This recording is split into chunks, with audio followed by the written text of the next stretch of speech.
in our time. I'm not sure that story has ever really been told. But to have a press conference here at the National Press Club in Washington, you get foreign press in particular. I'm sure the way the wind is blowing right now, Russia, China, Syria, Iran, they would all be there. They would all be interested in that and get the story out. It's a worldwide campaign against that. But having said all that, if you really want to stop this, you got to go to the cause. You got to go for the matador, not the cape. You got to go for the cause, not the symptoms. And that would mean, for example, the cause of this is the zombie banks. In other words, it's, as I tried to show, it's the collapse of the zombie banks last week, in particular, the three big Euro zombies. That's where the crisis comes from. In other words, that's why we've got austerity, and then the killer austerity leads to people going out in the streets, and then the response is let's send the SWAT teams and let's start rounding people up and putting them in the sports stadium like Pinochet. So you got to have an economic program to fight dictatorship, because otherwise you're just fighting the symptoms, which of course have to be fought. Continue. Well, it means you got to essentially see where it's all coming from, and the problem that we're facing is in Europe. Right, we're told that they need $3 trillion. Where does all this come from? What you're talking about there is derivatives, right? The derivatives have caused the bankruptcy of these zombie banks. We know that the European zombie banks are loaded with collateralized debt obligations that they got in 2007, 2008. They're still sitting there. So that's got to be canceled. You got to say, look, we can't afford derivatives anymore. We got to be able to afford pensions and food stamps and unemployment benefits. But derivatives, sorry, we can't afford that. We got to afford some kind of national defense at some level. But derivatives, not. Who needs derivatives? Nobody can eat them, live in them. You can't use them. They're not a tool. They're not a house. Webster, let me stop you to put this in layman terms for myself and others. Look, obviously, this is the progression of collapse, dictatorship, and then finally the dictatorship stay in power, war. That's always the process. The world, just like before World War I, World War II, is hurtling into this same quagmire bygone. But now the social engineers, whether they're right or wrong, believe that they have engineered this and are going to be able to ride this out. So it is a planned program. And I understand that as things collapse, that leans towards dictatorship, but they want this post-industrial, as you've exposed, eugenics-style shutdown and then re-engineering of our society. So the point I raise here is as Europe collapses, then as the U.S. collapses, obviously they think, okay, man the camps for social unrest, but they already had the camps built. They knew this was coming. What is the time frame right now as this global meltdown accelerates in your research?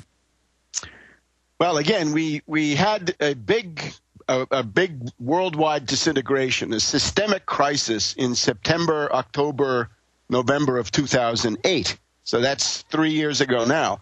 But now, as of last Wednesday, we're in a super Lehman. We basically had three Lehman brothers, three Euro zombies playing the role of Lehman. And, of course, that's triple trouble. The other problem you have is U.S. is depressed. Europe is headed into recession. We've got the credit agencies attacking Europe. This is amazing. Standard & Poor's is now attacking 15 European countries simultaneously. They say to France and even to Germany, guess what? We're going to downgrade you. I'm amazed that some police agency, some independent judge or magistrate doesn't start indicting. Sure, because these ratings agencies openly work for the big six mega banks that are taking the sovereign nations over and want things to get worse, threatening, give the banks all the power or we'll implode you. And then somehow the media tells the public this is our debt when almost all of it is the mega banks' debt. And then now in Portugal, I want to talk about this. They've publicly started taking private pension funds. That was in the news yesterday. I mean, it is so crazy. And if you don't like it, you go to a FEMA camp. We'll be right back. Got another article up at Infowars.com by Kurt Nemo. Gingrich advocates trashing Fourth Amendment and Bill of Rights. And he even jokes in the C-SPAN video from a couple years ago that somebody dug up. He even brags that, hey, it'd be good to let some terror attacks take place so people will give their rights up. Incredibly creepy. But when you research this stuff, it's so obvious what's going on. It's so obvious what our society has turned into. I want to do the second half of the interview on Pearl Harbor and the 7th anniversary and your deep research there, Webster. But I'm sure you saw the articles yesterday out of Der Spiegel and others where they were talking about Portugal taking private pension funds. This isn't getting rid of them welfare people's money like everybody says. This is the mega banks taking people's pension funds, taking a large part of them, and then saying the government now manages them and will give you what we feel like you should get. But it's a one-off, they're saying, to prop up banks. And then, of course, you've done the math on this. It's over 1,500 quadrillion, 1,500 trillion. It's all derivatives. We don't owe it. And you could feed everything into it. It won't pay it off. So, I mean, how much are they going to get away with? Well, in Portugal, we had austerity under the socialists. I think we're now under a different leadership. But it just shows you, once you go down the road of austerity and cuts and balancing the budget, you're going to lose everything, and you're going to lose your political rights. Let me also say, though, with the Anglo-Americans, right, London, Washington, these characters, the thing that's scaring them most right now is Putin. The fact that Putin is back and Russia is back, and we've got 6 or 8 conflict points, from Syria to the anti-ballistic missiles to Hillary Clinton shooting off her yap about the Russian elections and getting a really blunt invitation to go mind her own business from the Russian foreign minister. Right now we've got a kind of a fake. It's like a mini color revolution in the streets of Moscow, put up there by the U.S., by the British, but Gorbachev has joined in, right? Gorbachev has shown what he was made of all along, that he was basically a foreign agent, wrecking the Soviet Union back when he did. And they all say, oh, no, this election is not legitimate. This was the parliament now. The interesting thing is they say the United Russia lost votes in the parliamentary election, and that's Putin's fault. Wait a minute. Putin was not on the ballot. Who was on the ballot was Medvedev. So it's a vote against the cowardice and the appeasement and the weakness of Medvedev. I think when you see Putin run, he'll get a very satisfactory vote. But in the meantime, this phase of the two elections, right, the parliamentary election now and the presidential election next March, the U.S. and the British think they can make trouble for Russia. They're going to try to get in there and do something, maybe a cyber offensive like we've never seen it in history, or a false flag, right? Some bomb goes off and somebody says, oh, that's the KGB, and we know that the KGB means Putin, so we know Putin did it. Something really wild is, I think, in the works, because what we've been talking about up to now, the U.S.-British ruling class is berserk. They're bonkers. They're collectively insane, right? Mad as hatters, mad as March hares, whatever you want to say.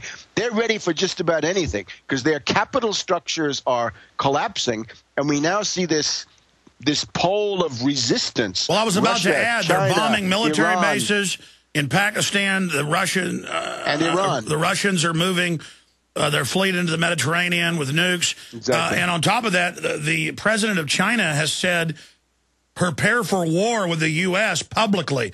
I mean, that is an incredible escalation. I think it's a realistic statement, unfortunately, at this point. But the problem is the drugged, inert, U.S. public doesn't seem to register these things. So it's of course necessary to beat the drum about all this. But the strategic reality now is... Yeah, but China, I mean, it's been decades since they said prepare for war with the United States. I mean, that was Associated Press yesterday, but wasn't even really a big nightly news item. I mean, Russia's got ships coming in. The Chinese are threatening because they know they're about to have their oil cut off, just like the Japanese did pre-Pearl Harbor. By cutting off the Iranian oil. The Iranians are saying they're going to block the Strait of Hormuz if these sanctions go in. I mean, boy, the world is. No wonder they're getting ready to staff the FEMA camps. It's Christmas on the brink, right? And maybe New Year's in a FEMA camp after Christmas on the brink. Well, there's got to be a way to back this off. That's no future for the United States, right? The American people reject that. Well, all because the bankers had to create 1,000 trillion in fake derivatives and sell it to everybody? All because a bunch of bankers who make 40-to-1 bets and think they're invincible want to play God? I mean, this is never an end to them? We're on the march. We're going back to Webster Tarpley here in a moment. Look, we can back off the globals. We can stop them from launching these new wars. We can expose the private Federal Reserve and the mega banks. We can move to claw back the trillions they've stolen. We can break the hoax that we owe this money that the mainstream media spends all day trying to convince us of. We can also toot our horn and say, we told you it'd be a bank of the world, private banking dictatorship. Now the media brags. That's what Goldman Sachs has set up. It's all happening. It's all coming true. And as things get crazier and crazier, every person we wake up, every person we reach out to, every person who we don't even wake up at that point will wake up later. Now, I'm running a special right now at Infowars.com and Prisonplanet.com that we're going to have until Christmas, and that's all 18 of my films on DVD, all 18 of them for $99.95. I've never offered anything near that.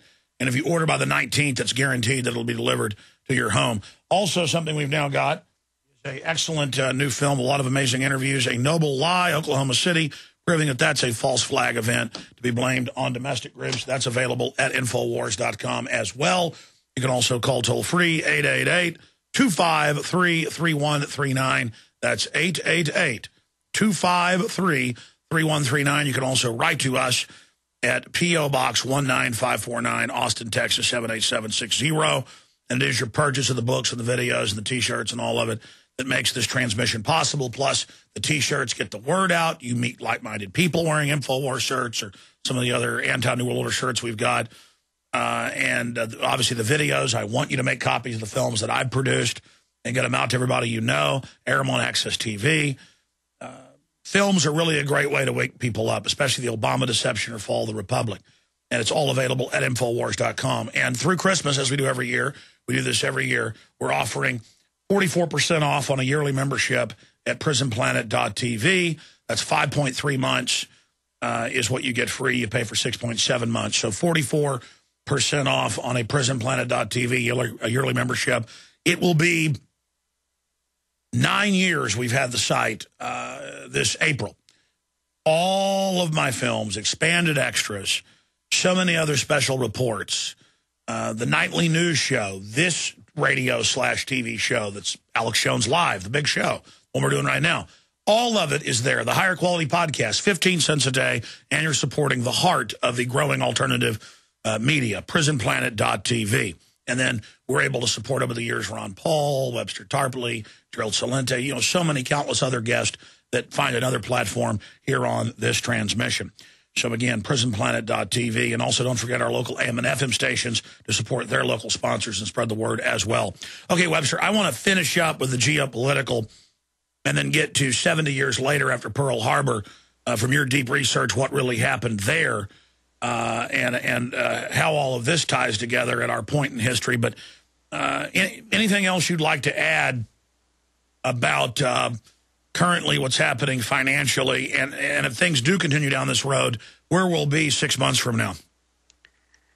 Well, the depression comes in waves. The first wave was in 2008. We're now in the middle, and we're in the real soup of the second wave.